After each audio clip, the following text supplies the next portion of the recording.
नमस्कार। मैं स्नेहा, आपकी होस्ट, एक बार फिर से आप सबका स्वागत करती हूँ आपके अपने चैनल डर का घर में।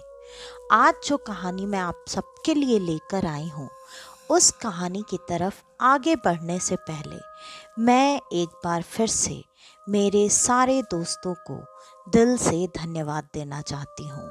आप सबके प्यारे प्यारे कमेंट्स, फीडबैक्स पढ़कर मुझे बहुत बहुत हिम्मत मिलती है और साथ ही साथ बहुत खुशी भी होती है कि मेरे दोस्तों को मेरी ये कोशिशें इतनी ज़्यादा पसंद आती हैं। आप सबसे मेरी एक और रिक्वेस्ट है कि प्लीज़, अगर आप सबको मेरी कहानियाँ इतनी पसंद आती हैं तो आप सब एक लाइक, एक कमेंट के साथ एक शेयर भी कर दें, जिससे कि मेरी थोड़ी सी मदद हो पाए। तो चलिए बढ़ते हैं अब आज की इस कहानी की तरफ। आज की कहानी एक सत्य घटना पर आधारित है। ये कहानी मेरी एक फ्रेंड के साथ हुई थी। मेरी एक फ्रेंड जो कि झारखंड की रहने वाली थी। झारखंड के उस सिटी का नाम तो मैं आप सबको नहीं बता सकती और ना ही उस लड़की का नाम। तो चलिए मैं उस लड़की का नाम रख देती हूँ स्वीटी। स्वीटी जो कि एक बहुत अच्छे अपर मिडिल क्लास की लड़की थी। वहाँ पर उसे किसी भी बात की कोई भी कमी नहीं थी। वो मम्मी पापा दोनों की सबसे प्यारी बिटिया थी। ये 3 बहनें थीं, जिसमें से ये थी मझली लड़की, जिसे माता पिता का प्यार तो मिलता ही था, उसके साथ साथ बड़ी बहन का प्यार भी भरपूर मिलता था और छोटी बहन का भी। स्वीटी के 12th क्लास के एग्ज़ाम्स ख़त्म होने के बाद स्वीटी 3 सालों के लिए अपना ग्रेजुएशन करने को कहीं बाहर चली गई और बाहर जाने के बाद स्वीटी की एक आदत बन गई थी कि स्वीटी जब सुबह सुबह कॉलेज जाया करती तो वो हमेशा नहाकर, बाल धोकर, पूजा करके फिर घर से निकला करती थी। कुछ समय तक तो ये रूटीन ऐसे ही चलता रहा, इसमें किसी तरह की कोई रुकावट नहीं आई। लेकिन कुछ समय बीतने के बाद स्वीटी थोड़ा बहुत पूजा करने में आनाकानी करने लगी और स्वीटी ने सुबह नहाना, बाल धोना, ये रूटीन तो ऐसे ही रखा, बाकी चीज़ें छोड़ दी। स्वीटी हमेशा जाती और उसके बाल पूरे दिन खुले रहते। शुरू शुरू में कॉलेज के 1 साल तक तो वो ज़्यादा देर रात तक नहीं घुमा करती थी, लेकिन जैसे जैसे साल बीतने लगा उसके बहुत अच्छे अच्छे दोस्त बनने लगे, जिसके वजह से वो धीरे धीरे उस नए बड़े शहर को एक्सप्लोर करने के चक्कर में दोस्तों के साथ देर रात तक बाहर वैसे ही खुले बालों में घूमा करती थी। स्वीटी के 2 साल अच्छे से निकल रहे थे, लेकिन आखिर में स्वीटी की तबीयत काफ़ी ज़्यादा खराब रहने लगी। स्वीटी वहाँ पर अपनी बड़ी बहन और जीजा के साथ रहा करती थी। स्वीटी जब शुरू शुरू में बीमार हुई तो उन लोगों ने डॉक्टरों के बहुत चक्कर लगाए। कुछ दिनों के लिए लगता जैसे उसकी तबीयत काफ़ी ठीक हो गई है और फिर कुछ दिनों के बाद उसकी तबीयत वापस से बिगड़ जाया करती। स्वीटी की आदत थी कि वो अपनी माँ से अक्सर फ़ोन से बात किया करती थी। उस समय मोबाइल का चलन इतना ज़्यादा नहीं था, जिस वजह से स्वीटी टेलीफोन बूथ से अपनी माँ से बात किया करती थी। वो ज़्यादातर एक ही टेलीफोन बूथ का इस्तेमाल किया करती थी, लेकिन कुछ दिनों से उसकी माँ को अक्सर उस बूथ से अजीब अजीब सी आवाज़ें सुनाई देती। उन्हें ऐसा लगता कि वो आवाज़ें शायद स्वीटी के आसपास से आ रही हैं, जिसका उन्होंने इतना ज़्यादा ध्यान ना दिया और फिर स्वीटी की हालत दिन ब दिन खराब होती चली गई। स्वीटी ने अपने 2nd ईयर के एग्ज़ाम भी जैसे तैसे दिए और काफ़ी मुश्किलों से वो पास हुई।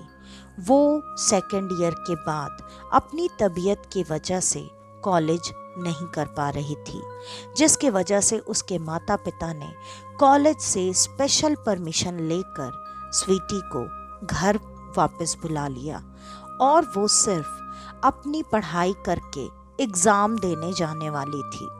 यहाँ पर कुछ दिनों तक तो स्वीटी की तबीयत ठीक ठाक रही, जिसके वजह से माता पिता को ऐसा लगने लगा कि शायद वहाँ पर खाना पीना और सारी चीज़ें अलग होने की वजह से स्वीटी की ऐसी हालत हो गई थी।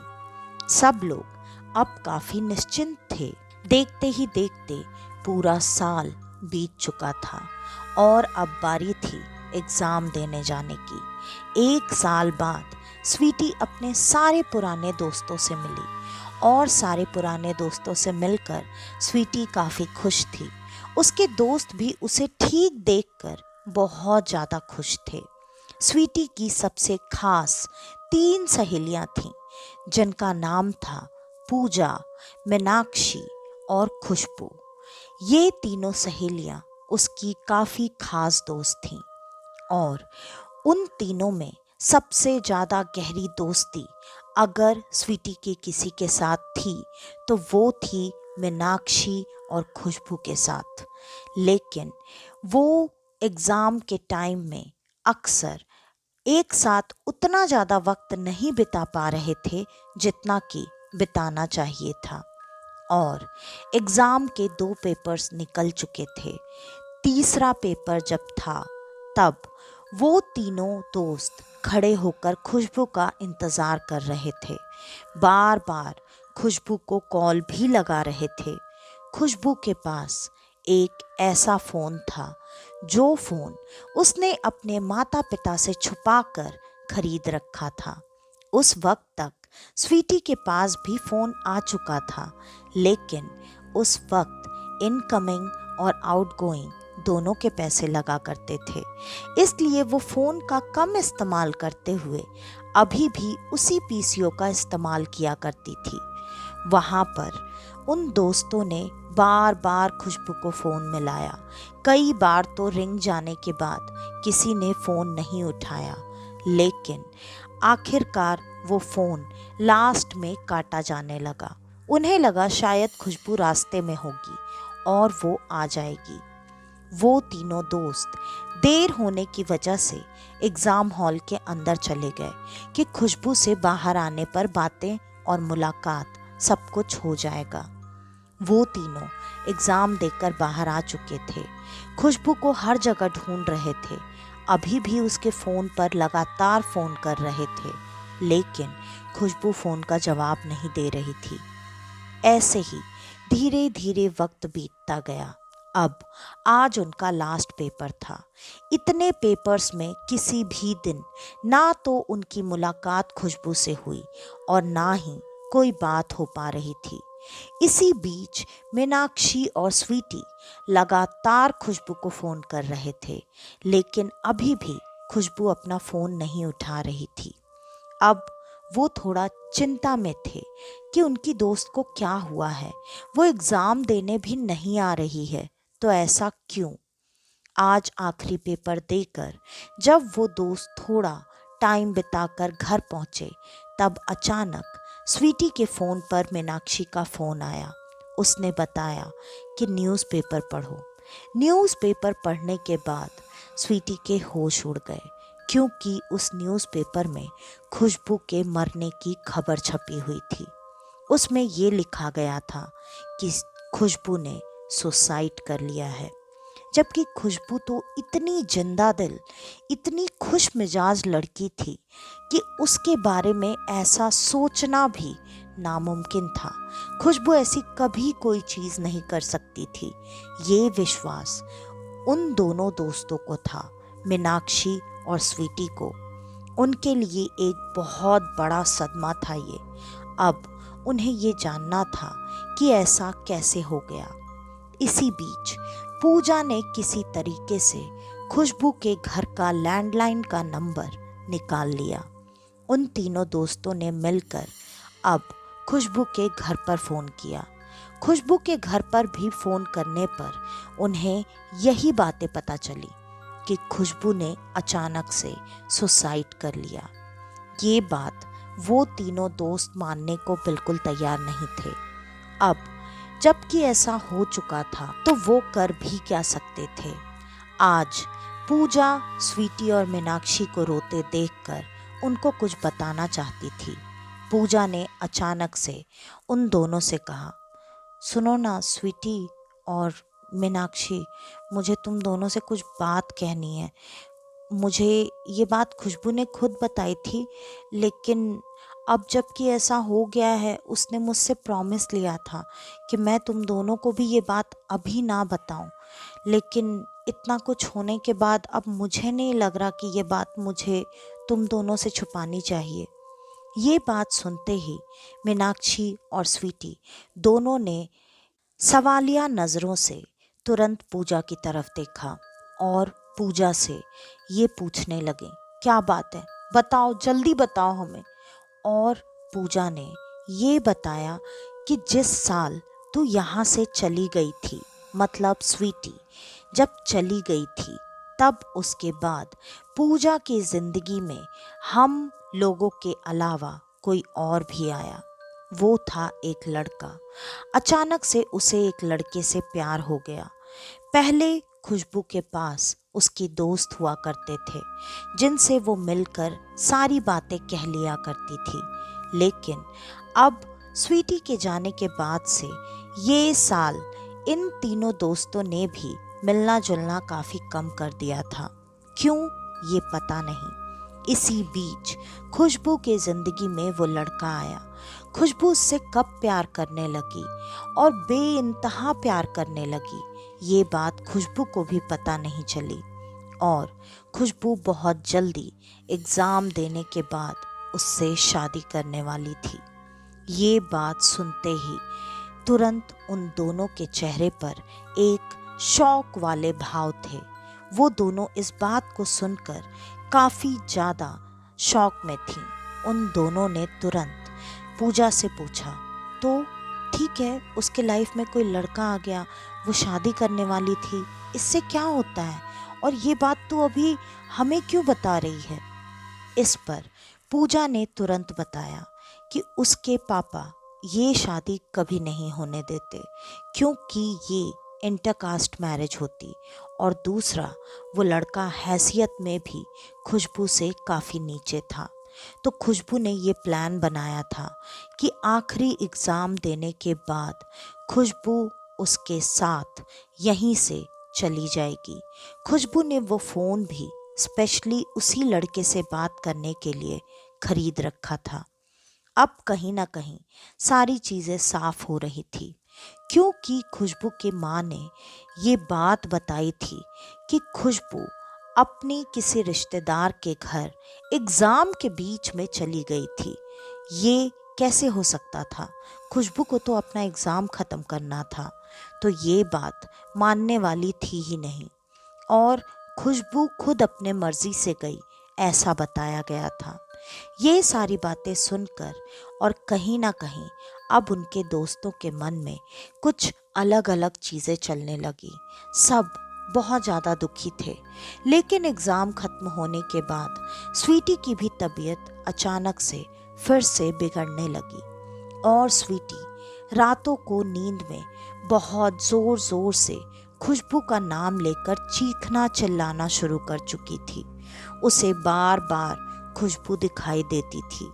खुशबू ऐसा लगता था जैसे उसके सिरहाने बैठी हुई है, उससे मदद मांग रही है और वो बार बार उससे कह रही है, तुम लोगों ने मेरा साथ छोड़ दिया।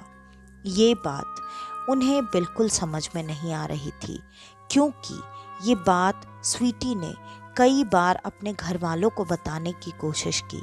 जब घर पर किसी ने उसकी बात नहीं मानी, तब ये बात उसने अपनी फ्रेंड मीनाक्षी को बताई। मीनाक्षी ये बात सुनकर काफ़ी शॉक थी, लेकिन अब कोई कुछ नहीं कर सकता था। आखिरकार स्वीटी को उसके माता पिता वापस आकर घर लेकर चले गए। स्वीटी वहाँ अपने घर तो पहुँच चुकी थी, लेकिन घर पर पहुंचने के बाद भी कुछ ही दिनों में वापस से उसे ये सपने आने लगे। धीरे धीरे स्वीटी की हालत बिगड़ने लगी। स्वीटी की हालत अब ऐसी हो चुकी थी, 1 महीना बीत चुका था। स्वीटी रातों में सोना छोड़ चुकी थी, क्योंकि बार बार खुशबू उसके सामने आती, कभी सामान्य चेहरे के साथ, कभी अजीब से बिगड़े हुए चेहरे के साथ, जो देखकर अब स्वीटी को डर लगता था। डॉक्टर से भी उसका इलाज करवाया गया, उसे साइकाट्रिक ट्रीटमेंट दिया गया, जिससे कि स्वीटी नॉर्मल हो जाए। लेकिन स्वीटी नॉर्मल नहीं हो पा रही थी। इसी बीच स्वीटी अक्सर रात में अपनी बालकनी में बैठकर गाने सुना करती थी और खुद को बहलाने की कोशिश किया करती थी। और एक दिन अचानक स्वीटी के हाथ से उसका फोन नीचे बालकनी से गिर गया। स्वीटी उस समय वहां नहीं जाना चाहती थी, लेकिन फिर भी पता नहीं उसे क्या हुआ, वो तुरंत भागकर नीचे पहुंच गई। उस समय रात के करीब 2:30 बज रहे थे। स्वीटी अपना फोन लेकर फटाफट ऊपर आ रही थी। तभी अचानक उसे ऐसा लगा जैसे पीछे से उसे किसी ने आवाज देकर पुकारा हो। स्वीटी रुक गई। स्वीटी ने पलटकर देखा और 2-3 बार आवाज देकर भी कहा, कौन है? किसने बुलाया? सामने आओ। कौन है? कौन बुला रहा है? कौन है? सामने आओ। ऐसा कहकर स्वीटी ने कई बार आवाजें दी। उसके सामने कोई नहीं आया और स्वीटी अचानक से डर कर भागती हुई अपने घर में जाकर उसने कमरा बंद कर लिया। स्वीटी नीचे इसलिए गई थी क्योंकि वो जहाँ रहती थी वो फ्लैट सिस्टम था और वो फर्स्ट फ्लोर पर रहती थी। ग्राउंड फ्लोर पर किसी और के घर में उसका फ़ोन गिरा था। वो गेट बंद होने की वजह से उस जगह की बाउंड्री को कूद कर अंदर गई। उसने अपने फ़ोन के 3 टुकड़े उठाए और उठाकर लेकर आ गई। वो चाहती तो छोड़ सकती थी, क्योंकि वहाँ उस घर में रहने वाले लोग काफ़ी अच्छे थे। वो सुबह ऐसा कुछ देखते तो स्वीटी को उसका फ़ोन वापस कर देते। लेकिन स्वीटी के ज़िंदगी में एक और तूफ़ान आना अभी बाकी था, जिसके वजह से स्वीटी शायद मजबूर होकर वहाँ जा चुकी थी। और उसके अगले दिन से ही स्वीटी अब चाह कर भी सो नहीं पा रही थी। उसकी वजह सिर्फ खुशबू नहीं, अब कोई और भी था जो बार बार खुशबू के साथ उसके सामने आकर खड़ा हो जाता था, जो अजीब से भयानक चेहरे में बार बार स्वीटी को अपने साथ चलने के लिए कहता। और अब खुशबू भी उसके हाँ में हाँ मिला रही थी। खुशबू और वो जो भी था, वो स्वीटी को अपने साथ लेकर जाना चाहते थे। स्वीटी ने ये सारी बातें अपने घर वालों को बताई। घर वालों ने भी उसकी बातों को मानने से इनकार बिल्कुल नहीं किया। तुरंत उन्होंने अपने जानने वाले एक ओझा को बुलाया, जिन्होंने झाड़ फूक, घर का बंधन, सब कुछ जितना उन्हें आता था उस तरीके से कर दिया।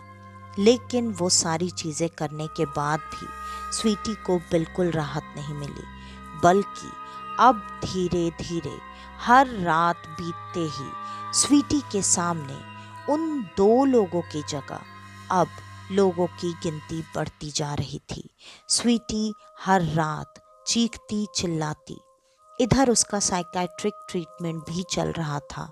डॉक्टर्स ने उसे सोने के लिए नींद की गोलियां दी थीं। अब लगभग 3 महीने बीत चुके थे। स्वीटी इतनी ज़्यादा परेशान हो चुकी थी कि आज उसे नींद चाहिए ही थी। स्वीटी ने एक साथ नींद की 10 गोलियां खा ली, जबकि वो एक गोली नॉर्मल इंसान को कम से कम 2 दिनों के लिए सुलाने के लिए काफ़ी था।